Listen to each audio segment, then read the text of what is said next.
Praise the Lord. Hallelujah. ഇന്ന ദിവസം ജെറമിയ 17:14 തിരുവചനത്തിലൂടെ ഈശോ നമ്മോട് സംസാരിക്കുകയാണ്. കർത്താവേ, എന്നെ സുഖപ്പെടുത്തണമേ, അപ്പോൾ ഞാൻ സൗഖ്യമുള്ളവനാകും. എന്നെ രക്ഷിക്കണമേ, അപ്പോൾ ഞാൻ രക്ഷപ്പെടും. അങ്ങ് മാത്രമാണ് എൻ്റെ പ്രത്യാശ.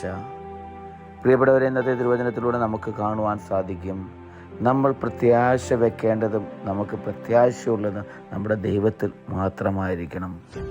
വചനം നമ്മോട് പറയുന്നത് എങ്ങനെയാണ്? കർത്താവേ, എന്നെ സുഖപ്പെടുത്തണമേ. പ്രിയപ്പെട്ടവരെ, ഈശോയുടെ മുമ്പിൽ നമുക്ക് പ്രാർത്ഥിക്കുവാൻ, നമുക്ക് യാചിക്കുവാൻ, നമുക്ക് വിളിച്ചപേക്ഷിക്കുവാൻ സാധിക്കണം. എൻ്റെ പൊന്നു തമ്പുരാനെ, നീ എന്നെ സുഖപ്പെടുത്തണമേ എന്ന്. അപ്പോൾ നമുക്ക് ഉത്തരം നൽകുന്നൊരു ദൈവത്തെ നമുക്ക് കാണുവാൻ സാധിക്കും. ഞാൻ നിങ്ങൾ വിളിച്ചപേക്ഷിക്കുമ്പോൾ സൗഖ്യം നൽകുന്ന, സമാധാനം നൽകുന്ന, ആശ്വാസം നൽകുന്ന ഒരു ദൈവത്തെ കാണുവാൻ സാധിക്കും. വചനം പറയുന്നത് എങ്ങനെയാണ്? ഞാൻ സൗഖ്യമുള്ളവനാക്കുമെന്ന്. എന്നെ രക്ഷിക്കണമേ, അപ്പോൾ ഞാൻ രക്ഷപ്പെടും. അങ്ങ് മാത്രമാണ് എൻ്റെ പ്രത്യാശ.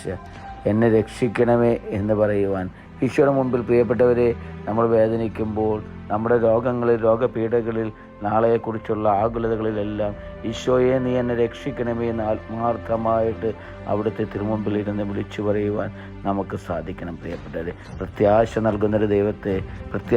നൽകുന്നൊരു ദൈവത്തെ നമ്മുടെ ജീവിതത്തിൽ നമുക്ക് കാണുവാൻ സാധിക്കും. നമ്മെ രക്ഷിക്കുന്ന, നമ്മെ കൈപിടിച്ച് നടത്തുന്ന, നമ്മെ തലോടുന്നൊരു ദൈവത്തെ നമ്മുടെ ജീവിതത്തിൽ നമുക്ക് കാണുവാൻ സാധിക്കും. വിശ്വാസത്തോടെ ആ ദൈവത്തെ വിളിച്ചപേക്ഷിക്കുവാൻ നമുക്ക് സാധിക്കട്ടെ. ഹല്ലേലൂയ. ആമേൻ.